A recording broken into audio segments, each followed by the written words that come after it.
প্রথম সংসারের ইতি টানার প্রায় 5 বছর পর ফের বিয়ের পিঁড়িতে বসলেন আলোচিত মডেল ও অভিনেত্রী শবনম ফারিয়া। শুক্রবার বাদ আসর দুই পরিবারের ঘনিষ্ঠ সদস্যদের উপস্থিতিতে বিয়ের আনুষ্ঠানিকতা সম্পন্ন হয়। বিষয়টি নিজেই গণমাধ্যমকে নিশ্চিত করেন ফারিয়া। এর আগে 2018 সালে ভালোবেসে হারুনুর রশিদ অপুকে বিয়ে করেছিলেন তিনি। তখন অপু ছিলেন একটি বেসরকারি বিপণন সংস্থার জ্যেষ্ঠ ব্যবস্থাপক। 3 বছরের প্রেমের পর 2018 সালে ফেব্রুয়ারিতে আংটি বদল হয় তাদের। পরের বছর জানুয়ারিতে হয় জমকালো বিয়ের অনুষ্ঠান।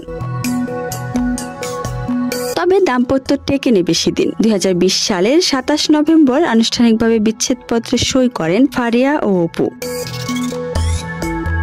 বিয়ে প্রসঙ্গে ফারিয়ার ছিল একসময় তিক্ততা, তাই দ্বিতীয় বিয়ের পর অভিনেত্রী গণমাধ্যমে বলেছেন, বিয়ে নিয়ে আমার অনুভূতি বরাবরই জটিল, আতঙ্কের চেয়ে কম কিছু নয়। বিবাহ বিষয়ক নানা জটিল ও ব্যক্তিগত অভিজ্ঞতার মধ্য দিয়ে যাওয়ার পর মনে করেছিলাম এই অধ্যায় হয়তো আর জীবনে ফিরে আসবে না। তবে সময়ের প্রবাহে এবং পরিবারের আকস্মিক সিদ্ধান্তে এই পরিণয়।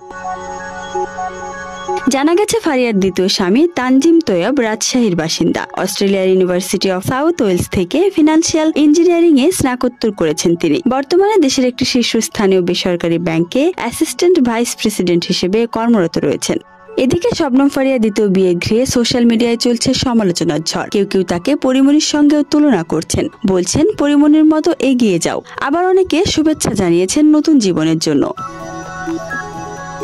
আপনার কাছে শবনম ফারিয়াকে কেমন লাগে? ভালো লাগলে একটি লাইক করে দিন। কমেন্টে জানাতে পারেন আপনার মতামত। বিনোদনের সব ভিডিও সবার আগে পেতে চাইলে চ্যানেলটি এখনই সাবস্ক্রাইব করুন।